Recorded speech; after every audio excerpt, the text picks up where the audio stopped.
Hello student, this is Aarti. Welcome to our YouTube channel. आज हम करेंगे 10th क्लास के हिस्ट्री का chapter the age of industrialisation. ये जो चैप्टर है हमारा, ये इंडस्ट्रियलाइजेशन से जुड़ा हुआ। मीन्स जो इंडस्ट्रीज होती हैं, फैक्ट्री होती है, वो जो सेटअप हुई है ना, किस तरीके से हुई है, और जो इंडस्ट्रियलाइजेशन आया था इंडिया में, ब्रिटेन में, वो किस तरीके से उनकी जो स्टार्टिंग हुई थी, ये सारी चीजें हम पढ़ने वाले हैं। वैसे तो कुछ टॉपिक हम कवर कर चुके हैं, आज हम इसमें एक नया टॉपिक ऐड करेंगे। वो जो न्यू टॉपिक है वो हमारा ये है कि देखो, जो इंडस्ट्रियलाइजेशन स्टार्ट हुआ था वो ब्रिटेन से स्टार्ट हुआ था, बट ब्रिटेन के बाद जो उसके जितने भी कॉलोनीज थी, यूरोपियन कंट्रीज की जितनी भी कॉलोनीज थी, उन कॉलोनीज में किस तरीके से जो इंडस्ट्रियलाइजेशन था वो सेटअप हुआ। तो आज हम इस वाली वीडियो में इसी टॉपिक को कवर करेंगे। तो चलिए स्टार्ट करेंगे आज का न्यू टॉपिक। तो देखिए, आज का जो हमारा टॉपिक है इंडस्ट्रियलाइजेशन इन दी कॉलोनीज।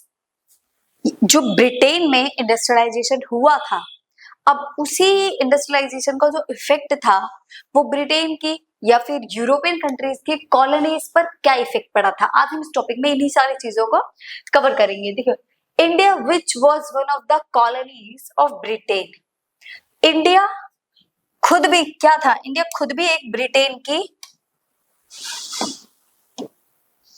कॉलोनी था। इंडिया किसकी कॉलोनीज था? India which was one of the colonies of Britain की कॉलोनी था इंडिया। Also experience industrialisation. तो देखो, सिंपल सी बात है, जो कंट्री खुद डेवलप होगी तो वो अपनी कॉलोनीज को भी तो डेवलप करेगी, क्योंकि कहीं ना कहीं उसका जो बेस है उन्हीं कॉलोनीज पर टिका हुआ है। तो सेम वैसे ही जब इंडस्ट्रियलाइजेशन ब्रिटेन में आया तो उन्होंने अपनी कॉलोनीज को भी इंडस्ट्रियलाइजेशन दिया, मतलब उनमें भी इंडस्ट्रीज प्रोवाइड कराई। तो जो इंडस्ट्रियलाइजेशन है उसको एक्सपीरियंस इसके जितनी भी कॉलोनीज थे उन्होंने भी किया। So let us discuss the textile industries of India.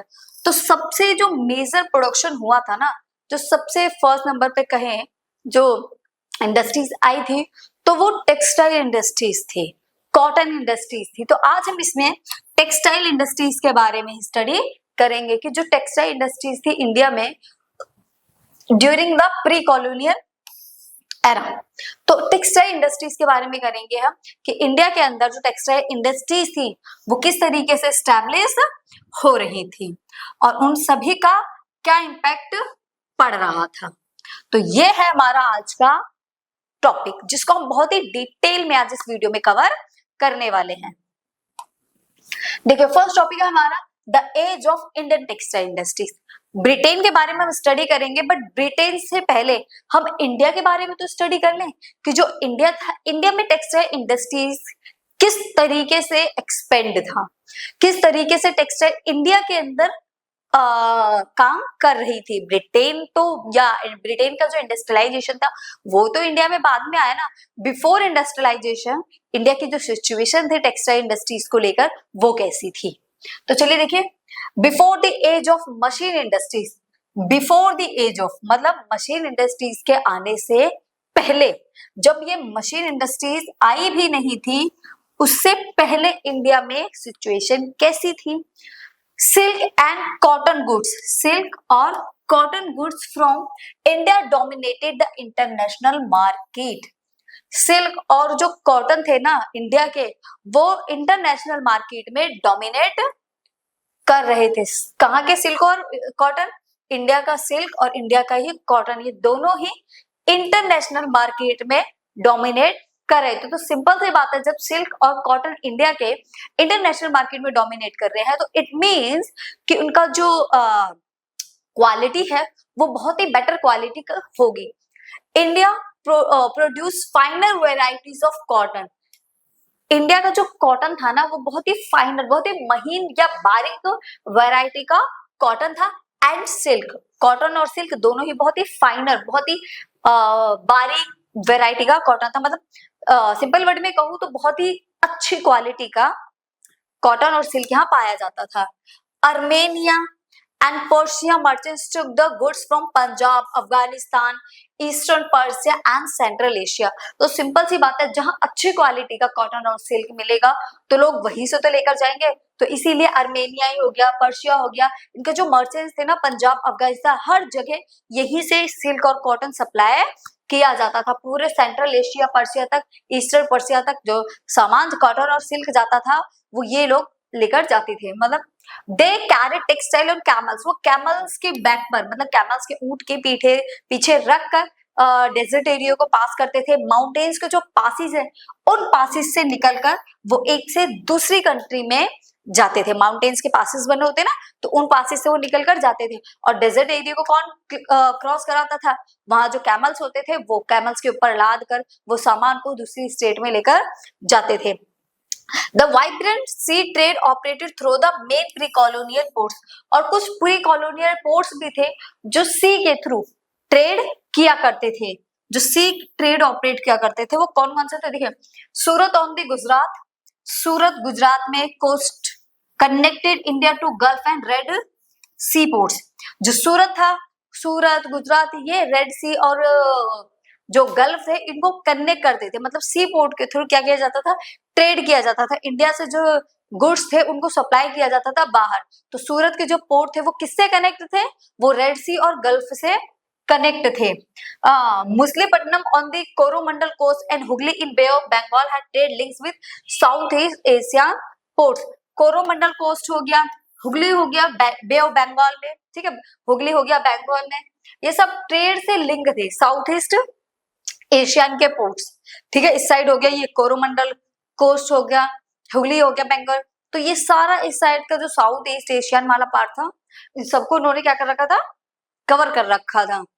और गुजरात ने इस साइड, ये वेस्ट का पार्ट सूरत ने कवर कर रखा था। तो इस तरीके से अगर देखा जाए तो पूरे ईस्टर्न और वेस्टर्न दोनों ही साइड की कंट्रियों को हुगली और सूरत दोनों ने कवर कर रखा था। क्योंकि अगर ऐसे देखा जाए मैप है तो इस साइड आपका ये क्या, ये हुगली आ जाएगा जिसने ये पूरा एरिया इस टाइप से कवर कर रखा है, और इस साइड आपका ये सूरत आ गया, तो सूरत ने इस साइड का ये पूरा एरिया कवर कर रखा है। तो इस तरीके से ट्रेड किया जाता था, जिसमें कि एक तरीके से रेड सी वगैरह सब कुछ कंट्रोल में आते। तो इन पोर्ट्स के थ्रू जो सामान था, एक बहुत ही बड़ा ये नेटवर्क था। तो इन पोर्ट्स के थ्रू ही सामान को, गुड्स को एक से दूसरी जगह पर सप्लाई किया जाता था। A variety of Indian merchants and bankers were involved in this network. Indian merchants और जो बैंकर्स थे वो इस नेटवर्क में इन्वॉल्व थे। मतलब पैसे से, गुड से लेकर जो भी प्रोडक्ट प्रोड्यूस कराते थे वो बैंकर्स और इंडियन जो मर्चेंट्स थे वो कराते थे। इस नेटवर्क में वो इन्वॉल्व थे और यही एक्सपोर्ट ट्रेड किया करते थे। जैसे एग्जांपल है financial production, carrying goods and supply exporters, everything was controlled by Indian merchants. जो फाइनेंशियल प्रोडक्शन हो गया, गुड्स को कैरी करना हो गया, सप्लाई करना हो गया एक्सपोर्टर्स को, सारी जो चीजें थी ना, everything was controlled by Indian merchants. सारी ही चीजों को किसने कंट्रोल कर रखा था? सारी ही चीजों को जो इंडियन मर्चेंट्स थे उन्होंने कंट्रोल करके रखा हुआ था। Merchants gave advance to weavers, वो क्या करते थे? मर्चेंट्स थे वो वेवर्स को एडवांस भी दे देते थे। उनके जो गांव में वेवर्स होते थे वो उनको एडवांस में ही पे कर देते थे कि वो धीरे धीरे उनको सप्लाई करें। For supply and carry the supply to the ports, वो उनको सप्लाई करे और पोर्ट्स तक उन चीजों को पहुंचाए, जिसकी वजह से पोर्ट से आगे चीजें जाएंगी। At the ports the big शिपर and exporters merchants with the help of broker negotiates the price and bought goods from the supply merchants operating inland। अब जो पोर्ट में शिप, बड़े शिप हो गए, बड़े एक्सपोर्टर हो गए, वो क्या करते थे? जो बीच में ब्रोकर है उस ब्रोकर से सामान लेते थे और उस ब्रोकर से सामान लेने के बाद वो पोर्ट तक पहुंचाते। देखिए इनलैंड जो लैंड एरिया पे देखो ब्रोकर्स और बड़े शिप वाले तो वहां रहते थे, पोर्ट पर रहते थे।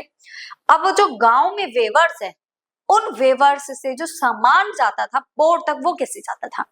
वेवर्स तो गांव में रह रहे, तो एक कुछ ब्रोकर्स होते थे, वो ब्रोकर्स इनसे सामान लेते थे वेवर्स से, और इनसे सामान लेने के बाद वो पोर्ट तक पहुंचाते थे। मतलब उनके में एक मिडल पर्सन था। वो मिडल पर्सन क्या करता था? वेवर से सामान लेता था एक अच्छे खासे प्राइस में, फिर उसी अच्छे खासे प्राइस को वो पोर्ट पर सेल कर देता था। फिर पोर्ट से उस चीज को बाहर, इंडिया से बाहर सप्लाई किया जाता था। तो इस तरीके से इनका प्रोडक्शन हो रहा था। तो पूरा ये जो नेटवर्क था, ये पूरा नेटवर्क इंडियन मर्चेंट्स के कंट्रोल में था। पूरा नेटवर्क किसके कंट्रोल में था? इंडियन मर्चेंट्स के कंट्रोल में था, और अच्छा खासा इंडिया फल फूल रहा था इन मर्चेंट्स के अंडर में। जब इंडिया था, जब ट्रेड इनके अंडर में था, तो इंडिया अच्छा खासा फल फूल रहा था, मतलब किसी भी चीज की, कोई किसी भी टाइप की कोई भी प्रॉब्लम इनको फेस करनी नहीं पड़ रही थी। देखो अभी आपने देखा, तो ये जो मर्चेंट्स है, ये पूरा का पूरा इनलैंड मटेरियल इन लोगों ने ही ऑपरेट किया हुआ था। ठीक है, अब देखिए, breaking down of the control of Indian merchant. जब अब प्रॉब्लम तब आएगी जब इंडियन मर्चेंट्स के हाथों से ये जो कॉटन इंडस्ट्रीज थी ये बाहर निकल जाएगी, इनके हाथों से छूट जाएगी या ब्रेक हो जाएगी, टूट जाएगी, तब सिचुएशन क्या होगी? अभी तो इंडियन मर्चेंट्स के हाथ में सारी की सारी पावर थी, जब वो पावर इनके हाथों से निकल जाएगी, उस टाइम पर जो कंडीशन होगी वो क्या होगी? देखिए, the European companies gradually gained power.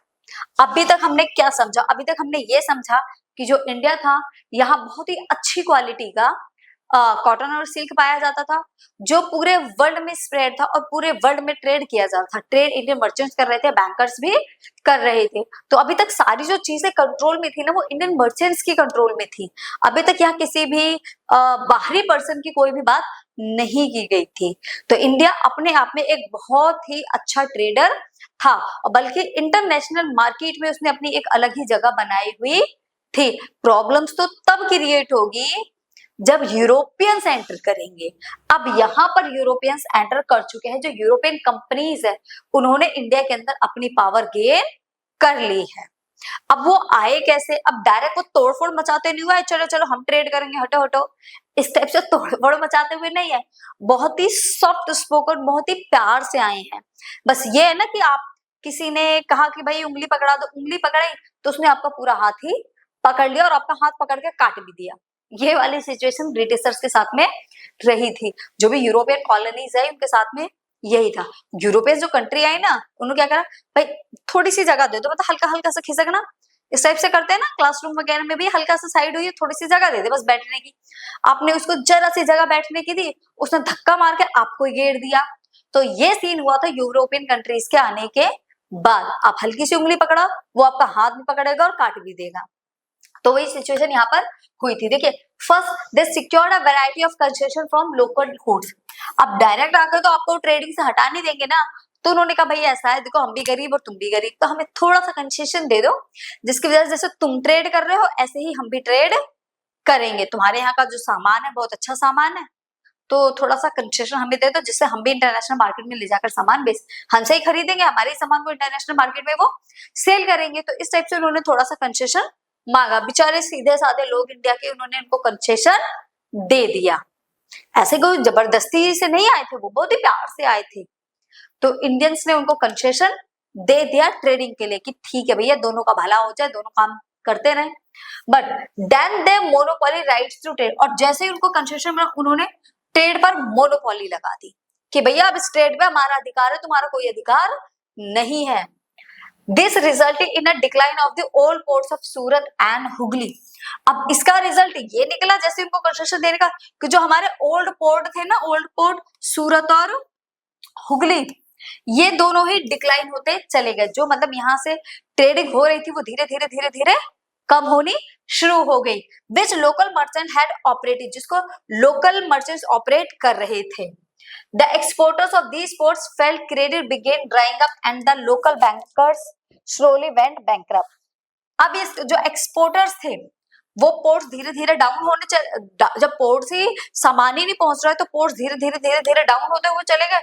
और जो उसपे बैंकर्स काम कर रहे थे, जो मर्चेंट्स थे, वो धीरे धीरे क्या हो गए, वो बैंकरप्ट हो गए, मतलब धीरे धीरे वो कंगाल होने वाली कैटेगरी में पहुंच गए। क्योंकि जितना प्रोडक्शन वो पहले कर पा रहे थे, जितना ट्रेड वो कर रहे थे, अब उतना नहीं कर पा रहे, और धीरे धीरे धीरे धीरे उनकी जो हालत थी वो बिल्कुल बैंकरप्ट वाली हो गई, कंगालों वाली हो गई।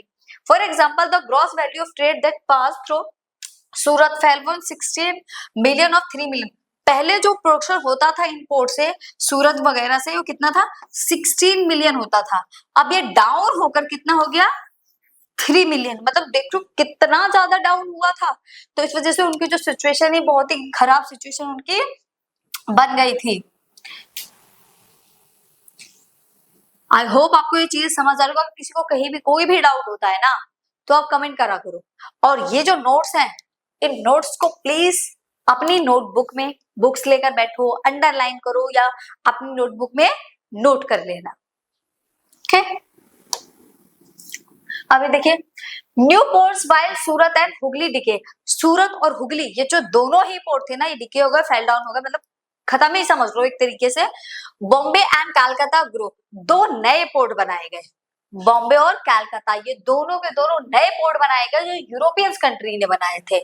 ये दोनों ही पोर्ट क्या कर रहे थे, ग्रो कर रहे थे, बढ़ रहे थे। सूरत और हुगली डाउन हो गए और ये दोनों पोर्ट ग्रो करने लगे। This port were the indicator of the growth of colonial power, और ये दोनों ही पोर्ट इस बात का सबूत थे कि कॉलोनियल पावर की क्या हो रही है, ग्रोथ हो रही है।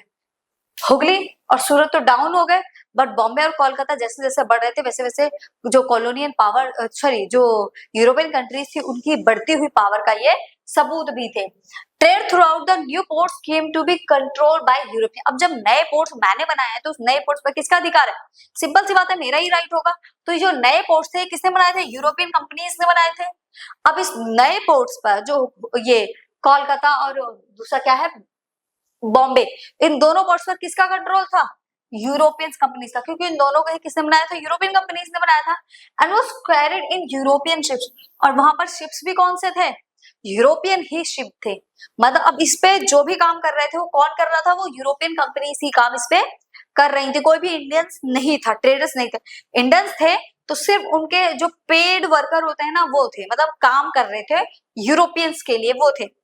Moreover, trading companies who wanted to survive had to now operate within a network shaped by European trading companies. अब ये जो नेटवर्क इतना स्प्रेड नेटवर्क था, ये जो ट्रेडिंग कंपनीज थी ये सारी किसके अंडर में आ गई, यूरोपियन के अंडर में आ गई। मतलब अब जो ट्रेडिंग थी ना, जो इंडियन मर्चेंट्स के हाथों में था, अब वो पूरा का पूरा ट्रेड पर किसने कब्जा कर लिया, जल्दी बताओ, पूरे ट्रेड पर यूरोपियन कंपनी ने अपना कब्जा कर लिया। और जो मर्चेंट्स थे, बैंकर्स वगैरह थे, अब उनके पास काम करने को तो कुछ बचा नहीं, उसने कहा चल छोड़, अब जैसा भी है, वो यूरोपियन कंपनीज के अंडर में ही काम करना उन्होंने शुरू कर दिया। उनका जो नेटवर्क था वो तो खत्म ही हो गया, अब उसकी जगह वो क्या यूरोपियन कंपनीज के लिए ही काम करने लग गए। How did these changes affect the life of weavers and other artisan. अब इन सब का जो इफेक्ट पड़ा वो वेवर्स की लाइफ पर क्या इफेक्ट पड़ा, एंड साथ ही साथ जो आर्टिसंस हैं इनकी लाइफ पर क्या इफेक्ट पड़ा, क्योंकि जो हमारे वेवर्स वगैरह थे, और वेवर्स नहीं सॉरी मर्चेंट्स वगैरह, बैंकर्स वगैरह थे, उन्होंने क्या करा, वो किसके लिए काम करने लग गए, वो काम करने लग गए यूरोपियन कंपनीज के लिए, क्योंकि उनके पास ऑप्शन नहीं बचा था ना, तो यूरोपियन कंपनीज के लिए काम करने लग गए थे। और अब बचे वेवर्स, वेवर्स की लाइफ कैसी होगी, वो तो पेड वर्कर बन गए, इनके लिए काम करने लगे। अब इसका इफेक्ट हमारे जो वेवर्स थे, जो सामान प्रोड्यूस करते थे, गुड्स को बनाते थे, अब उनकी लाइफ पर इसका क्या इफेक्ट पड़ेगा। What happened to weavers, weavers के साथ, बेचारों के साथ अब क्या होगा, सोचो सोचो क्या होगा। तो देखिए, the consolidation of East India Company power after the 1760 textile export from India did not decline, it was due to two reason. अब ईस्ट इंडिया कंपनी से पहले क्या सिचुएशन थी और बाद में क्या सिचुएशन थी, तो यहाँ हम देखेंगे जब 1760 में जब ईस्ट इंडिया कंपनी के पास पावर आती है तो किस तरीके से जो एक्सपोर्ट था इंडिया का वो धीरे धीरे डिक्लाइन होना शुरू हो जाता है। उसके दो रीजन है। फर्स्ट देखिए, firstly the British cotton industry was at its infant age. जो ब्रिटिश कॉटन इंडस्ट्रीज थी ना वो अभी इन्फेंट एज में थी। इन्फेंट एज का मतलब होता है शुरुआती दिनों में थी अपने, उसको अभी स्टार्टिंग ही हो रही थी ब्रिटिश कॉटन इंडस्ट्रीज की। और इंडिया क्या था, एक मैच्योर था, एक ये बोल सकते हैं एक यंग एज में थी, बट ब्रिटिश इंडस्ट्रीज अभी इन्फेंट एज में थी। Second, India fine textile were in great demand in Europe. और इंडिया का जो प्रोडक्ट था वो बहुत ही अच्छी क्वालिटी का था, जिसकी वजह से ये जो इनकी जो टेक्सटाइल इंडस्ट्री थी ना, इसके पूरे के पूरे यूरोप में डिमांड थी। इतनी डिमांड के बाद भी जो इंडिया का एक्सपोर्ट था वो धीरे धीरे डाउन क्यों होता हुआ चला गया था। पहला रीजन कि ब्रिटिश इंडस्ट्री अभी इतनी अच्छी नहीं थी, दूसरा यूरोप में इसकी बहुत ज्यादा डिमांड थी। So the company was keen on expanding textile export from India.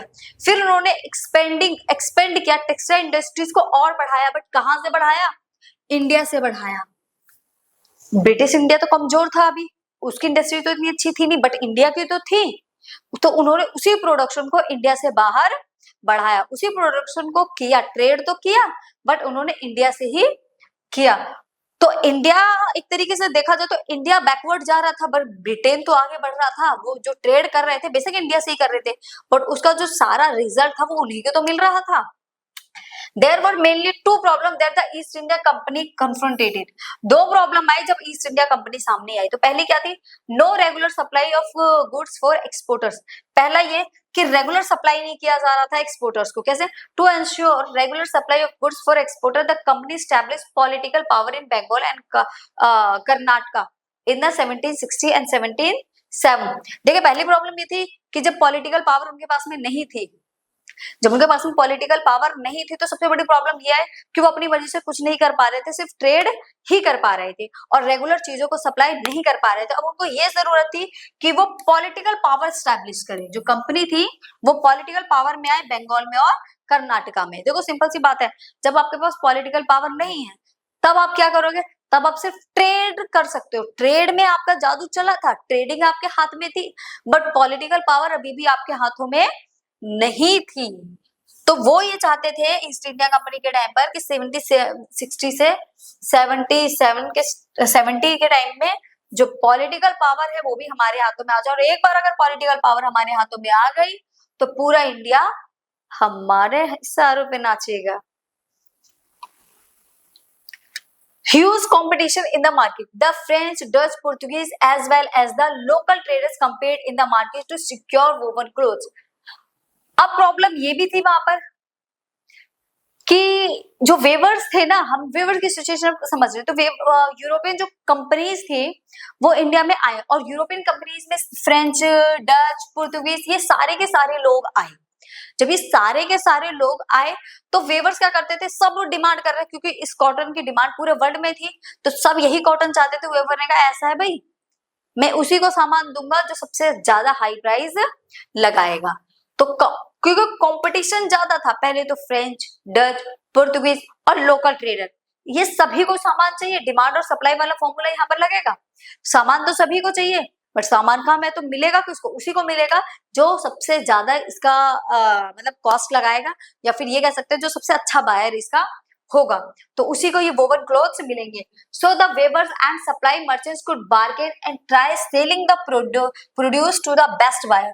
तो जो वेवर्स थे और सप्लायर मर्चेंट्स थे वो बार्गेन करते थे और जो उनका बेस्ट बायर होता था, जो सबसे अच्छा प्राइस देता था, उसी को ये सेल कर देते। In order to eliminate competition the company took several step.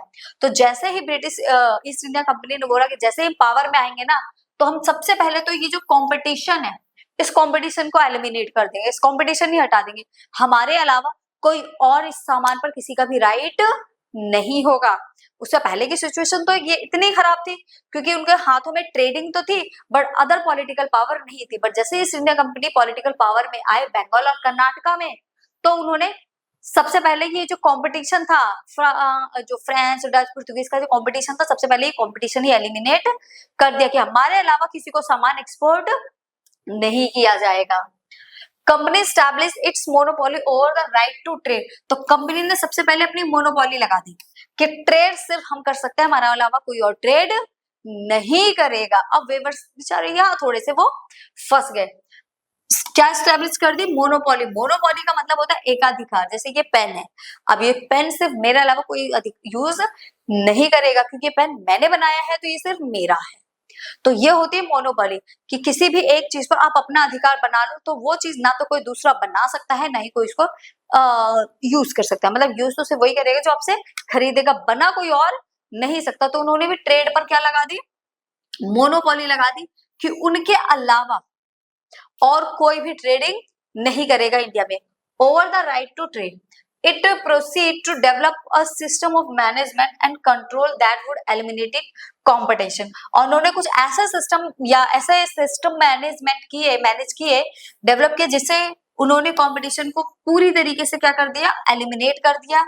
और जो कॉस्ट थी, कॉस्ट को भी क्या कर दिया? कंट्रोल कर दिया। पहले क्या था? वेवर्स अपनी मर्जी से तय करते थे कि हम किस प्राइस में सेल करेंगे, बट अब ऐसा नहीं था। जैसे ही इनके पास में पॉलिटिकल पावर आई, तो पॉलिटिकल पावर आते पहले तो इन्होंने कंपटीशन रिड्यूस कर दिया और कॉस्ट को भी कंट्रोल कर लिया कि हम बताएंगे। अब पहले बहुत सारे बायर थे तो आपकी मर्जी चल रही थी कि आप किसको सेल करोगे, बट अब बायर नहीं है, अब वेवर्स ज्यादा है, तो वो बताएंगे कि उनको किस प्राइस पर खरीदना है। तो कॉस्ट भी इन्होंने क्या कर ली, कंट्रोल कर ली। And ensure regular supplies of cotton and silk goods.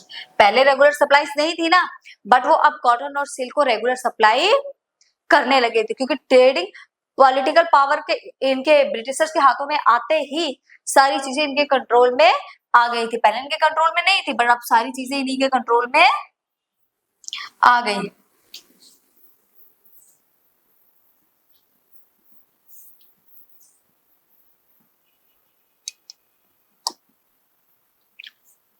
First, it tried to establish a more direct control over the weavers, so it appointed a paid servant called Gomasta. These servants had responsibility to supervise weavers, collect supplies and examine the quality of clothes. अब weavers से अब सिर्फ दो लोग बचे, weavers बचे और European companies बनी, ब्रिटिशर्स का बचे। अब इन दोनों के बीच में ट्रेडिंग होनी थी, क्योंकि ट्रेड तो आगे कौन करेगा, ब्रिटिशर्स ही करेंगे ना। और वेवर से जो सामान ब्रिटिशर्स तक जाएगा वो कौन लेकर जाएगा। पहले जो इनके बीच में मर्चेंट्स वगैरह थे उनको उन्होंने हटाकर एक नए पर्सन को अपॉइंट किया, जिसको बोला गया गोमास्ता। गोमास्ता आप ऐसे समझ सकते, ब्रोकर ही समझ सकते हो एक तरीके से, जो वेवर से सामान लेगा ब्रिटिश कंपनीज तक पहुंचाएगा और ब्रिटिश कंपनी से पैसा लेके वेवर्स तक पहुंचाएगा। अब ब्रिटिश कंपनी खुद तो जाएगी नहीं, तो उन्होंने एक गुमास्ता को चूज किया। गुमास्ता इस काम को करता था, वेवर से सामान लेके वहां तक पहुंचाता। वो ये भी देखता था कि कैसी क्वालिटी का ये सामान बना रहे हैं, अच्छे तरीके से काम कर रहे हैं या नहीं कर रहे, मतलब उनको सुपरवाइज करने का गुमास्ता का काम था। तो उन्होंने एक पेड सर्वेंट अपॉइंट किया, उन्होंने एक पेड सर्वेंट अपॉइंट किया जिसको क्या बोला गया, गुमास्ता। ये जो सर्वेंट था इसकी रिस्पॉन्सिबिलिटी ये थी कि चीजों को सुपरवाइज करेगा वेवर्स के और कलेक्ट सप्लाईज, और जब गुड्स बन जाएंगे तो उनको कलेक्ट करके ब्रिटिशर्स तक भी पहुंचाएगा और उनकी क्वालिटी को भी एग्जामिन करेगा कि जो क्लोथ है उसकी क्वालिटी किस टाइप की है। तो ये काम किसका था, गोमास्ता का काम था। Second, it prevents weaver from dealing with other buyers, the company began running the system of advance. और उन्होंने प्रिवेंट कर दिया, रोक लगा दी वेवर्स को कि वो किसी और कंपनी के साथ या किसी और बायर को अपना सामान नहीं बेच सकते। Buyers the company began running to the system of the advance. किसी और कंपनी किसी और बायर को अपना सामान ना बेच सके, इसलिए उन्होंने उन लोगों को एडवांस भी दे दिया कि भाई ये पकड़ो एडवांस, अब तो हमारे लिए ही काम करोगे। क्योंकि जब तक हम किसी को एडवांस नहीं देते तब तक वो किसी के लिए भी काम कर सकता है, बट जब हम उस इंसान को एडवांस दे देते हैं तो वो इंसान हमारे लिए ही काम करेगा। तो यहाँ ब्रिटिश गवर्नमेंट ने क्या किया, यहाँ ब्रिटिश गवर्नमेंट ने वेवर्स को एडवांस दे दिया। अब वेवर्स के पास एडवांस जाते ही वो ब्रिटिशर्स के ही हो गए, अब वो किसी और बायर्स के लिए काम नहीं कर सकते क्योंकि उन्होंने एडवांस लिया है। The weavers were given loans to purchase the raw material for their production, और उन्होंने उसके लिए जो लोन अब उन्होंने लोन ले लिया, ये एडवांस एक तरीके का लोन ही था जो उन्होंने रॉ मटेरियल खरीदने के लिए उनसे लिया था। रॉ मटेरियल खरीदेंगे तभी तो प्रोडक्शन करेंगे, तो ये उन्होंने क्या करा, लोन ले लिया कि ठीक है भाई हम अपना सामान बनाएंगे और तुम्ही को बेचेंगे, हम किसी और को नहीं बेचेंगे। तो एक तरीके से वो जो ब्रिटिशर्स थे वो लोगों के साथ कॉन्ट्रैक्ट कर लेते थे कि आप अपना सामान सप्लाई हमें ही करोगे, हमारे अलावा किसी और को नहीं कर सकते हो। तो इस तरीके से उन्होंने कॉन्ट्रैक्ट कर लिया था। Changes in the lifes of weavers, अब यहाँ तो एडवांस वगैरह सब हो गया, अब इसके बाद जो वेवर्स थे उनकी जो लाइफ थी वो किस तरीके से चेंज हो गई थी। तो देखिए, advance loan expending demands for fine textile made weavers agree to work. अब जब उनको एडवांस मिलता था ना तो उनके अंदर, वेवर्स के अंदर रहता हम ज्यादा से ज्यादा काम करेंगे जिसके बदले हमें ज्यादा से ज्यादा पैसे मिले।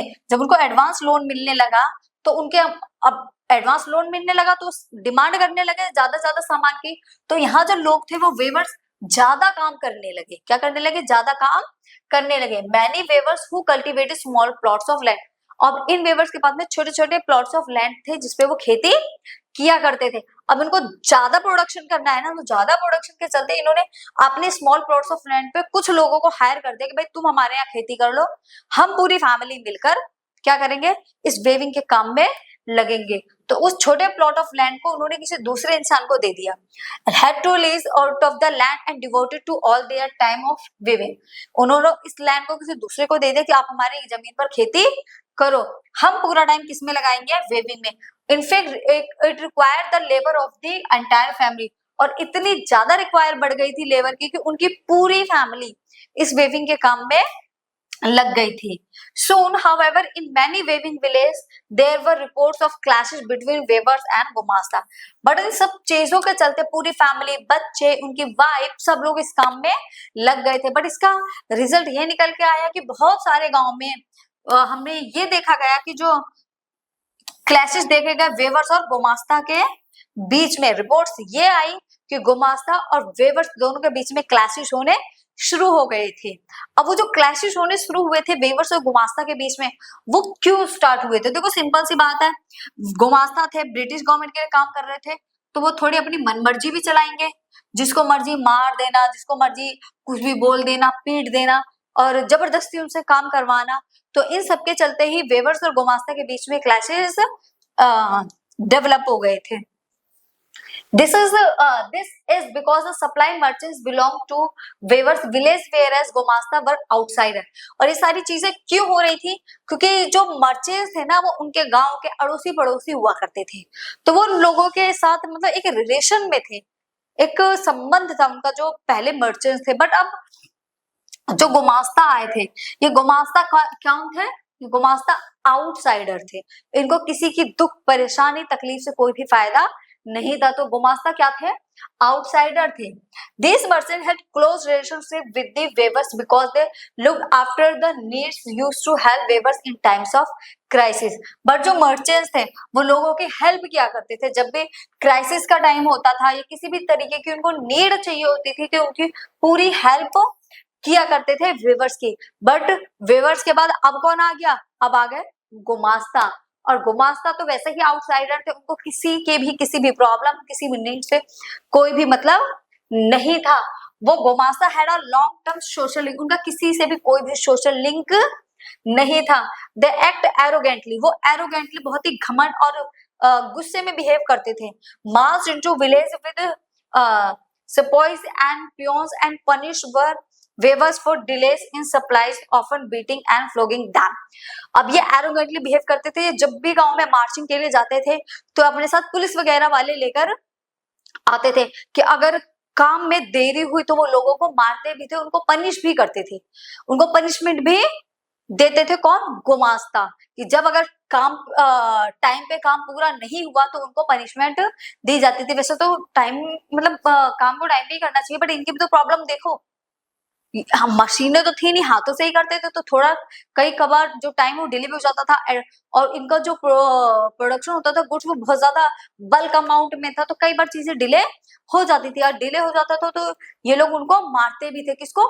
वेवर्स को, कि तुमने टाइम पे काम पूरा नहीं किया। तो इनकी अपनी भी कुछ परेशानी प्रॉब्लम थी जिसके गुमास्ता को कोई भी फर्क नहीं पड़ता था, और वो लोग इनको मारते पीटते भी थे। और इनके पास में ऑप्शन तो खत्म ही हो चुके थे कि ये मार रहे पीट रहे हैं, तुम अपना सामान किसी और को बेच दे, क्योंकि ये तो पहले ही कॉन्ट्रैक्ट कर चुके हैं, उनसे एडवांस ले चुके हैं। स्टार्टिंग में तो सब ठीक था, बट धीरे धीरे सिचुएशन बिगड़ने लगी थी।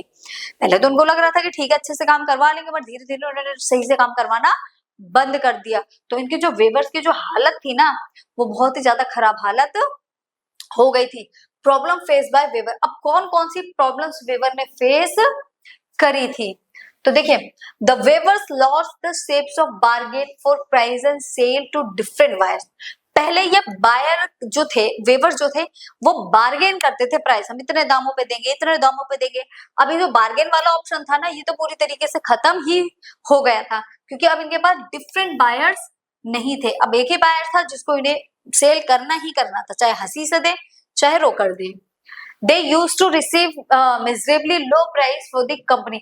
और कंपनी क्या करती थी? इनसे अब लो प्राइस में सामान खरीदा करती थी।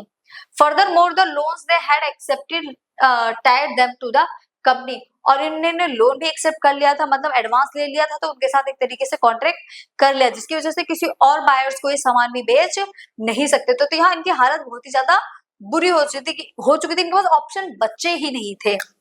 दे had face arrogant behaviour of gomasta, और गोमास्ता का एरोगेंट बिहेवियर फेस करना एक ये अलग सिचुएशन थी। पहले ही इतनी सिचुएशन फेस कर रहे थे, इतनी क्रिटिकल प्रॉब्लम्स थी, उसमें से गोमास्ता और इनको मारा पीटा करते थे।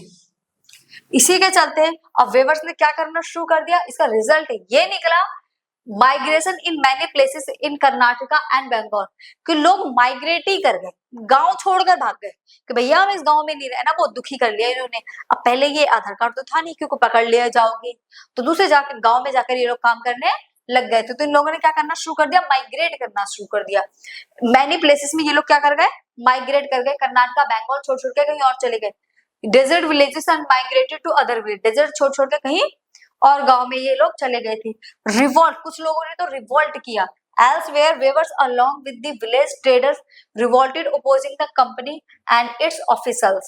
और कुछ लोगों ने कंपनी को अपोज किया, रिवॉल्ट किया कि भाई तुम सही काम नहीं कर रहे, तुम सही नहीं कर रहे हो हमारे साथ, गलत बात है, उन्होंने रिवॉल्ट किया।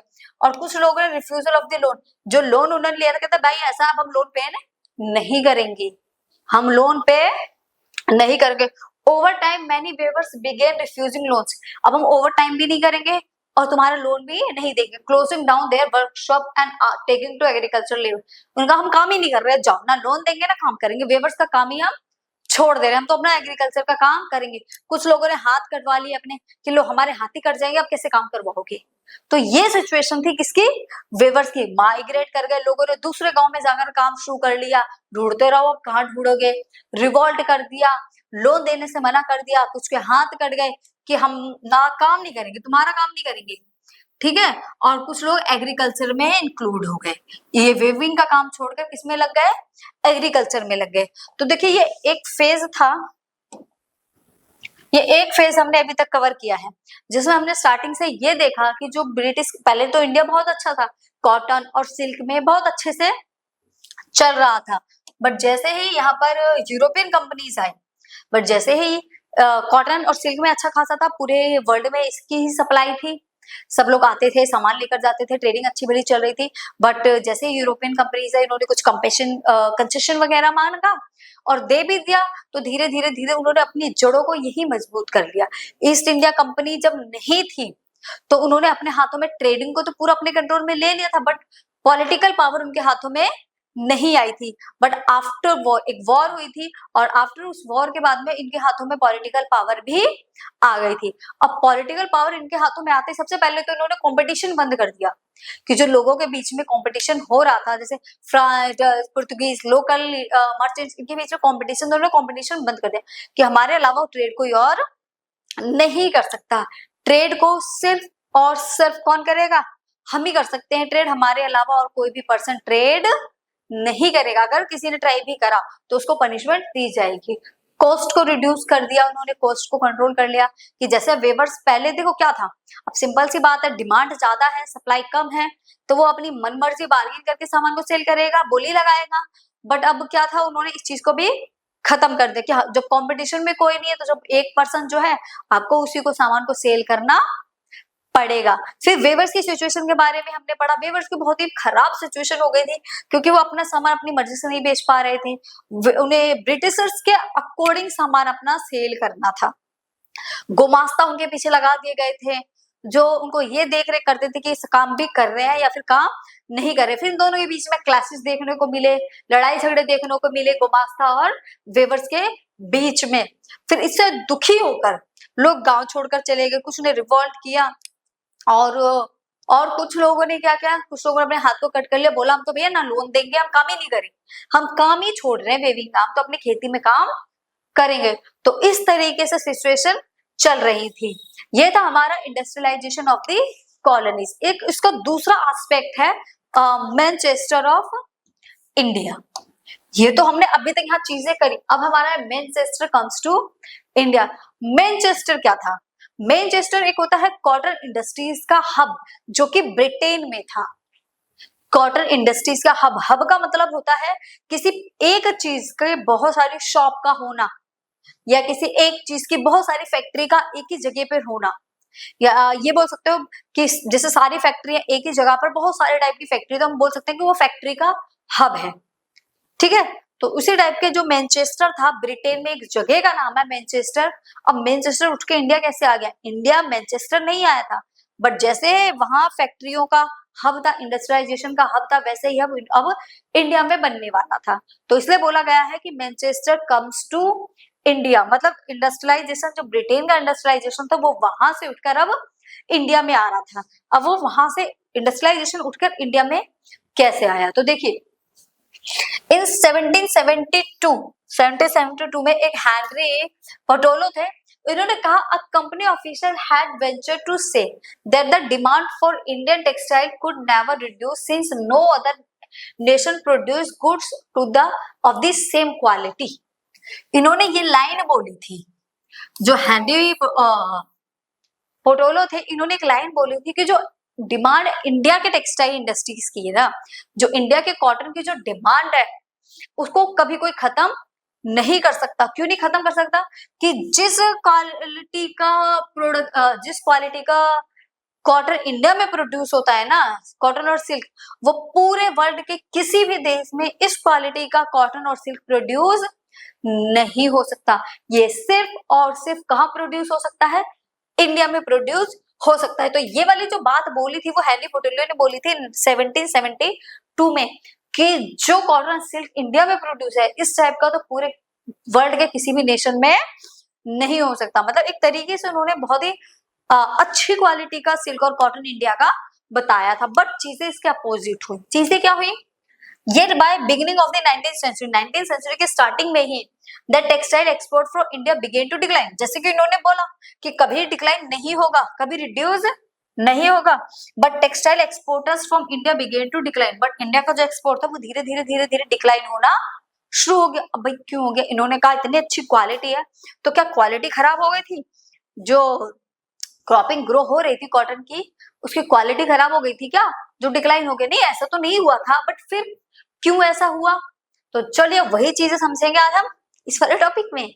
ऐसा क्यों हुआ था कि इंडिया का जो एक्सपोर्ट था वो डिक्लाइन हो गया था? For example, pieces goods exports fell from 33% in 1811 से 12 टू 3 इन 1850 से 51। जो पीस गुड थे, पीस गुड का मतलब बने हुए कपड़े, जो बने हुए कपड़े पहले एक्सपोर्ट किए जा रहे थे कहां से? इंडिया से, वो 33% थे, बट बाद में वो सिर्फ 3% बचे। मतलब पहले तो ठीक ठाक एक्सपोर्ट हो रहा था, बट बाद में वो 3% ही कैसे रह गया? इतना कैसे डाउन हो गया भाई? मतलब डाउन समझ आता है, बट इतना डाउन कि बिल्कुल ही डिक्लाइन हो गया, ये कैसे हुआ? बताओ जल्दी, कैसे हुआ? कमेंट ही कर दिया करो, पढ़ पढ़ के बुक में सब लिखा रहता है यार। तो ये 3% डिक्लाइन हो गया। अब कैसे डिक्लाइन हुआ वो समझते हैं। Why did this happen? ऐसा क्यों हुआ था? तो ऐसा इसलिए हुआ था, development of cotton industries in England, क्योंकि जो कॉटन इंडस्ट्रीज थी ना वो इंग्लैंड में डेवलप हो गई थी। कॉटन इंडस्ट्रीज कहाँ डेवलप हुई थी?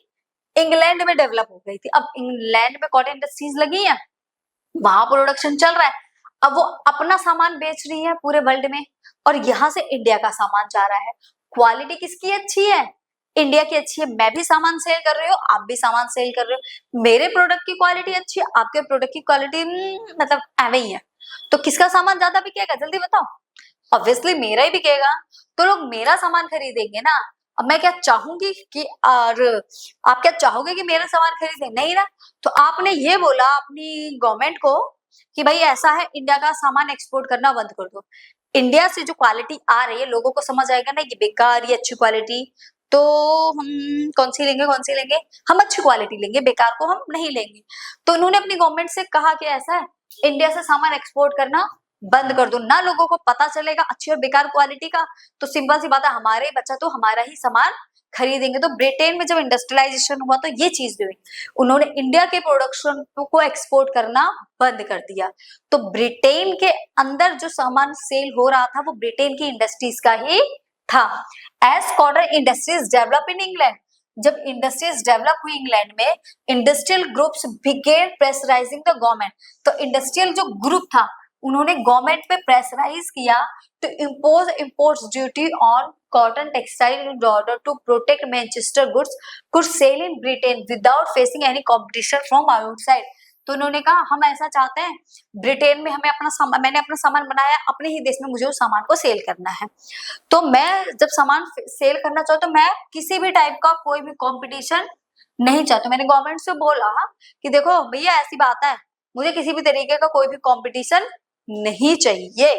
अपनी कंट्री में किसी भी तरीके का कोई भी कंपटीशन, बाहरी कोई भी कंपटीशन नहीं चाहिए। तो जितनी भी चीजें इंपोर्ट हो रही है ना यहाँ पर, सबको बैन कर दो। बाहर से जितनी भी चीजें आ रही हैं, चाहे वो इंडिया से ही क्यों ना आ रहा हो, उन सबको बैन कर दो। बाहर से कोई भी सामान ब्रिटेन के अंदर नहीं आएगा। ब्रिटेन में जो सामान बिकेगा वो ब्रिटेन की इंडस्ट्रीज का ही होगा। तो गवर्नमेंट ने उन इंडस्ट्रीज की बात मानी और ब्रिटेन के अंदर जो भी सामान इंपोर्ट हो रहे थे उन सभी सामानों को क्या कर दिया, बैन कर दिया कि ब्रिटेन के अंदर किसी भी बाहरी कंट्री का कोई भी सामान नहीं आएगा। ब्रिटेन के अंदर अगर कोई सामान बिकेगा तो वो ब्रिटेन का ही होगा। तो इसलिए इंग्लैंड के अंदर डेवलपमेंट हुई इंडस्ट्रीज। अब सेकंड पॉइंट है British manufacture in Indian market. Industries persuade the East India Company to sell British cotton goods in the Indian market as well. अब उन्होंने कहा देखो ब्रिटेन में तो हम अपना सामान सेल कर रहे हैं, पूरे ब्रिटेन में हम अपने सामान को सेल कर रहे हैं, मतलब इनकम हो रही है, ठीक है, अच्छी खासी इनकम हो रही है, बट अभी हमें क्या करना है, उसको और ज्यादा बढ़ाना है। हमारी जो इनकम है हम उसको और ज्यादा बढ़ाना चाहते हैं। अब और इनकम कैसे बढ़ेगी, कहाँ सामान सेल करें जिससे हमारी इनकम ज्यादा बढ़ जाए।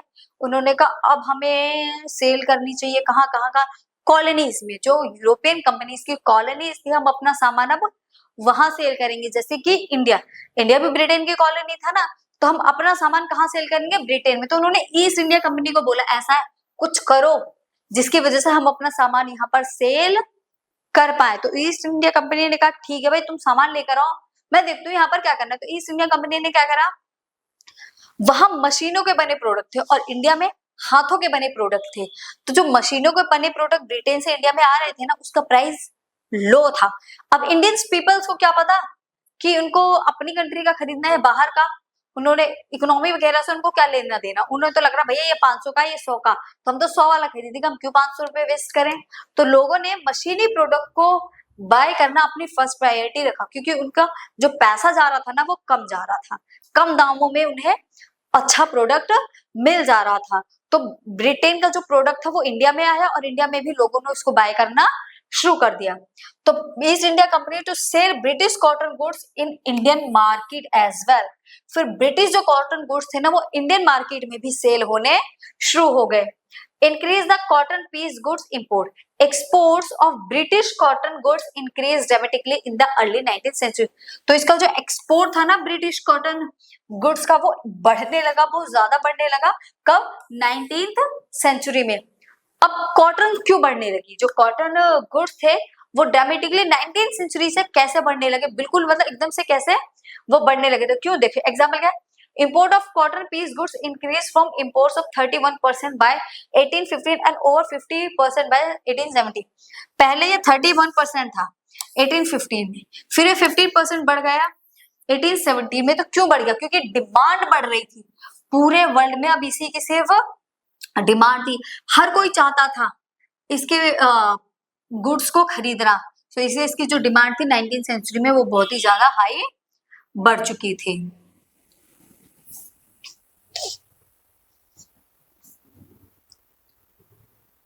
और देखिए क्या क्या हुआ, डिक्लाइन एक्सपोर्ट मार्केट, अभी बढ़ी थी बट फिर डिक्लाइन हो गई। डिक्लाइन क्यों हो गई, देखिए export market of weavers collapse and the local market shrink.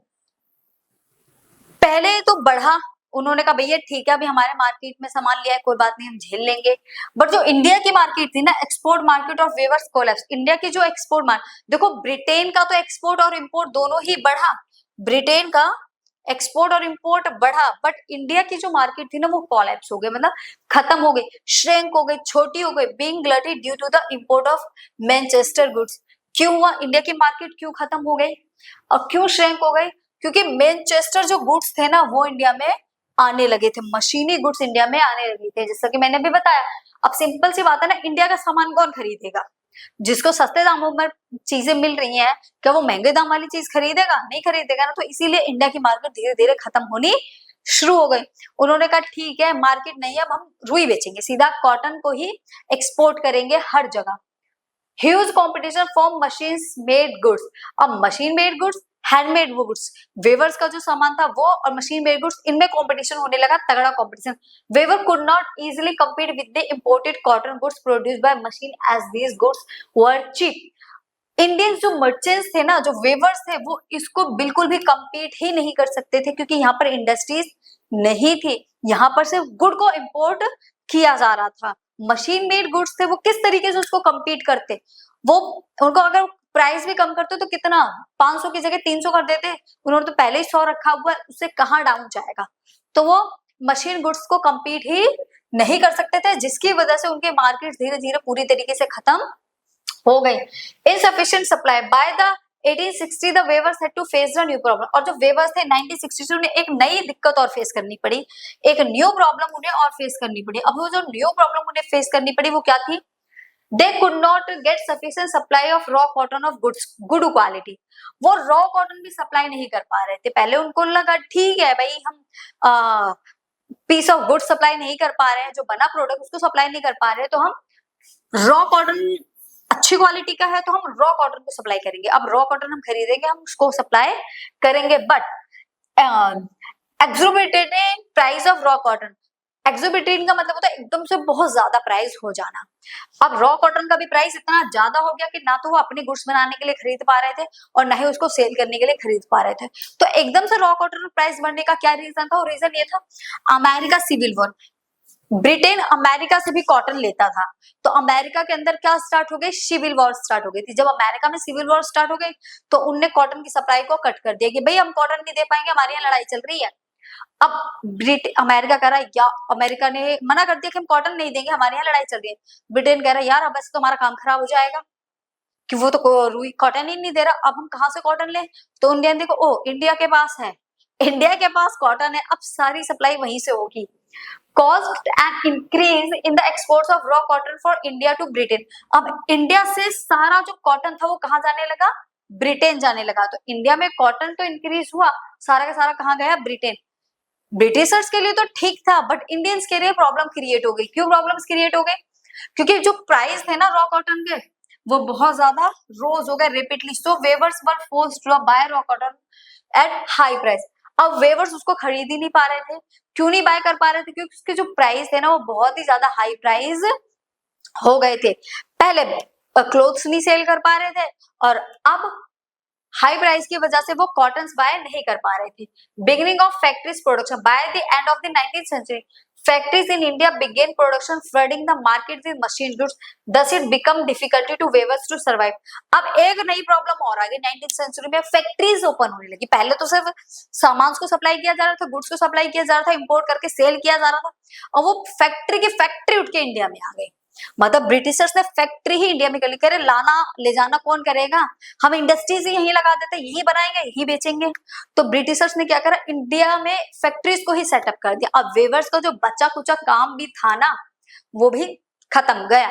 तो 19th सेंचुरी में फैक्ट्रीज का बिल्कुल फ्लड आ गया, क्योंकि ब्रिटेन ने क्या करा, फैक्ट्री ही यहाँ पर सेट कर दी थी। और फैक्ट्री सेट होते ही ब्रिटेन तो यहाँ चीजों को भी सेल करने लग गया था। देखो बन भी यही रहा है और सेल भी यही हो रहा है। अब सिचुएशन वेवर्स के कंट्रोल से बाहर थी। अब वेवर्स क्या करेंगे, अब वो किस तरीके से सरवाइव कर पाएंगे। तो ये था हमारा आज का टॉपिक। अब नेक्स्ट टॉपिक में हम करेंगे factories come up in India, कि इंडिया में किस तरीके से न्यू फैक्ट्री सेटअप हुए। तो चलिए आज के लिए इतना ही, बाकी हम करेंगे नेक्स्ट क्लास में। तब तक के लिए बाय बाय, टाटा, फिर मिलेंगे न्यू वीडियो के साथ।